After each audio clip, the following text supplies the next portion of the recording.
Bill Gates, Elon Musk और Jeff Bezos, जब मैंने इनको पढ़ा तो मैंने ये चीज़ जानने की कोशिश की कि इनकी लाइफ में कॉमन क्या है।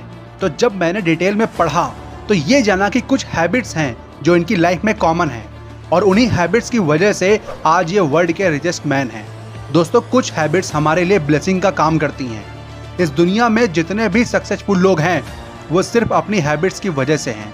अगर तुमने अपनी हैबिट्स में मास्टरी हासिल कर ली तो मास्टर ऑफ सक्सेस के नाम से जाने जाओगे।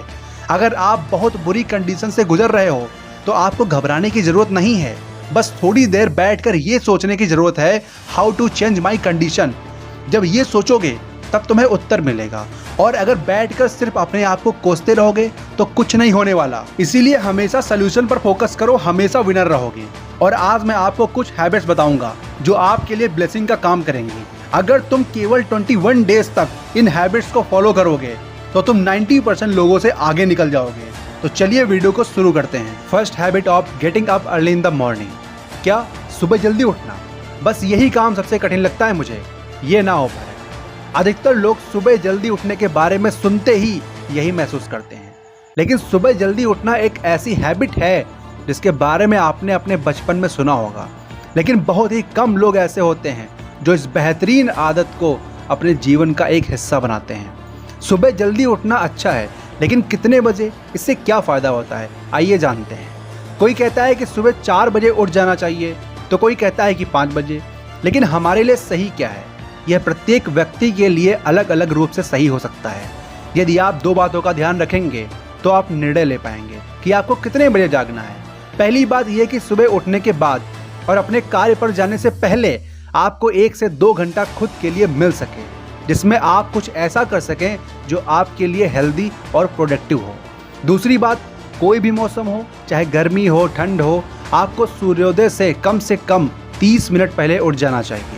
यदि आप इन दोनों बातों का ध्यान रखेंगे तो सुबह कुछ समय अपनी हेल्थ के लिए निकाल सकेंगे, क्योंकि सुबह का समय आपकी हेल्थ को लेकर कुछ करने का सबसे अच्छा समय होता है।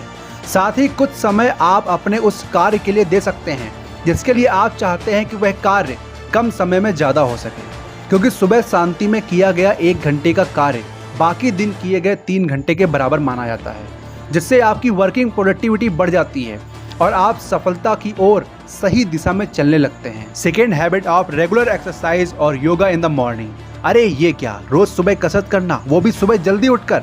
ये तो बहुत मुश्किल काम है, ऐसा अधिकतर लोगों को लगता है। लेकिन ऐसा कुछ नहीं है, क्योंकि कोई भी अच्छी आदत हो उसे अपनाने में कुछ तो विल पावर लगानी ही पड़ती है। बिना इच्छा शक्ति के तो कोई अच्छी आदत अपनाई ही नहीं जा सकती। वैसे सुबह नियमित कसरत या योग करने की आदत के बारे में भी आपने बचपन में सुना होगा, लेकिन इस सामान्य और ज़रूरी आदत को बहुत कम लोग अपना पाते हैं। जो लोग डेली मॉर्निंग एक्सरसाइज करते हैं वह इसका फ़ायदा महसूस कर चुके हैं। यदि आप उनसे मिलेंगे तो वह इसका फ़ायदा गिनाते हुए नहीं थकेंगे। आइए इसके 2 सबसे बड़े फ़ायदे के बारे में जान लेते हैं। पहला ये कि सुबह जल्दी और नियमित व्यायाम करने से हम बहुत कम बीमार होते हैं, हमारी हेल्थ हमेशा अच्छी रहती है और दिन भर काम करने में मन भी लगता है। दूसरा फ़ायदा ये है कि इससे हमारी कार्य क्षमता बढ़ती है और हम अधिक मनी अर्निंग कर पाते हैं। ध्यान रखिए, हेल्थ ही आपके जीवन की सबसे बड़ी वेल्थ होती है। यदि एक बार ये चली गई तो कभी वापस नहीं मिल पाएगी। Third habit of learning something new every day. कुछ नया सीखना, और वह भी रोज। क्या ये पॉसिबल है? जी हाँ, ये पॉसिबल है, और प्रत्येक सक्सेसफुल पर्सन के जीवन में ये आदत उसकी सोल हैबिट होती है। यदि आप भी सफलता प्राप्त करना चाहते हैं तो आपको इस आदत को तुरंत अपना लेना चाहिए। कुछ नया सीखना, वह भी हर रोज। इसका क्या मतलब है और इससे क्या फ़ायदे होते हैं, आइए इसके बारे में जान लेते हैं। आप चाहे स्टूडेंट हैं या जॉब करते हैं, आप दुनिया के किसी भी कोने में रहते हैं, आपकी नॉर्मल लाइफ में आप अपने कार्य के साथ कुछ न कुछ सीखते रहते हैं। ये अच्छी बात है और ये सभी के साथ होता है। लेकिन यदि आप सभी से अलग, अर्थात भीड़ से कुछ अलग करना चाहते हैं तो आपको नॉर्मल लाइफ से अलग कुछ नया सीखने की प्लानिंग बनानी चाहिए। उदाहरण के लिए, यदि आप स्टूडेंट हैं और प्रत्येक दिन अपने कोर्स के बारे में स्कूल में या कॉलेज में कुछ नया सीखते हैं, लेकिन ये नया तो आपके सभी क्लासमेट सीख रहे हैं, तो आपको उन सभी से आगे निकलने के लिए और भी कुछ नया सीखना होगा। अपने कोर्स से कुछ अलग आपको सीखना होगा। जैसे आप financial education, money earning, investment के बारे में सीख सकते हैं। कुछ पर्सनालिटी डेवलपमेंट के छोटे छोटे कोर्स कर सकते हैं जो आपको भीड़ से अलग एक स्पेशल पर्सन बना देंगे। तो आज से ही प्रत्येक दिन कुछ नया सीखने की आदत बना लीजिए। Fourth habit of creating a daily to do list. To do list ये क्या होता है, ये कैसे काम करती है, टू डू लिस्ट बनाने के क्या फ़ायदे हैं? कुछ लोग तो इसे बनाने के लिए मना करते हैं, किसकी बात माने। ऐसे बहुत से प्रश्न हम सभी के माइंड में आते हैं, लेकिन सही उत्तर हमें नहीं मिल पाता। आइए इन प्रश्नों के उत्तर खोजते हैं। टू डू लिस्ट एक ऐसी लिस्ट होती है जिसमें कुछ कार्य लिखे होते हैं और इन कार्यों को हमें एक दिन में पूरा करना होता है। इसे आप किसी कागज़ पर लिख सकते हैं। आपको अपना आने वाला कल सफल बनाना है तो आज ही एक पेज पर वह सभी कार्य लिख लीजिए जो आपको कल करने हैं। दोस्तों, टू डू लिस्ट बनाने के बहुत से फायदे हैं। टू डू लिस्ट बनाने से आपके सभी ज़रूरी कार्य सही समय पर पूरे हो जाते हैं। आप कुछ भूलते नहीं हैं, क्योंकि क्या क्या करना है इसकी पूरी लिखित लिस्ट आपके पास हर समय होती है। इसे रोज़ फॉलो करने से आपकी प्रोडक्टिविटी बढ़ जाती है।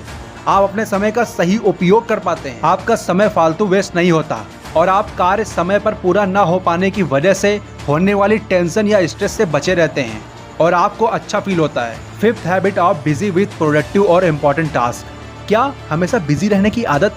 कभी तो हमें फ्री टाइम मिलेगा, वरना शरीर और माइंड को आराम कैसे मिलेगा? ऐसे ही प्रश्न और भ्रांतियां हमें आगे नहीं बढ़ने देती और सफल बनने से रोक देती हैं। आइए जानते हैं कि हमेशा व्यस्त रहने का क्या मतलब होता है और इसके क्या फ़ायदे हैं। हमेशा बिजी रहने का यह मतलब नहीं है कि आप रात को नींद भी ना लो, कोई मनोरंजन ना करो और हमेशा कार्य करते रहो। हमेशा बिजी रहने की आदत को मैं एक उदाहरण द्वारा आपको बताता हूँ। आपके पास रोज़ 24 आवर्स हैं।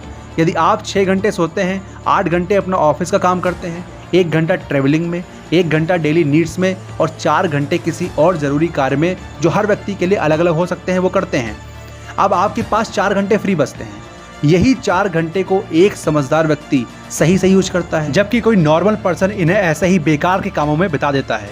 लेकिन आपको समझदार बनना है। आपको कुछ ऐसे स्मॉल हैबिट खोजनी है जिसमें आपका मन भी लगता हो और वह प्रोडक्टिव भी हो, जैसे बुक रीडिंग, आर्टिकल राइटिंग, नए लोगों से मिलना, एक्सेट्रा एक्सेट्रा, जिन्हें करते समय आपको अच्छा लगता हो। अपने फ्री टाइम में आप इन कार्यों को कर सकते हैं। ऐसा करने से आप व्यस्त भी रहेंगे और आपको आराम भी मिल जाएगा। ध्यान रखिए, अधिकतर सफल लोग अपने फ्री टाइम में बुक रीडिंग पसंद करते हैं। यदि आप इस तरह व्यस्त रहने की आदत बना लें तो निगेटिव थिंकिंग, लेजीनेस और फालतू की चिंता से हमेशा बचे रहेंगे। तो ये वीडियो यहीं तक है। आपको ये वीडियो कैसी लगी और आपने इस वीडियो से क्या सीखा, कमेंट सेक्शन में जरूर बताना। मिलते हैं नेक्स्ट वीडियो में। जय हिंद।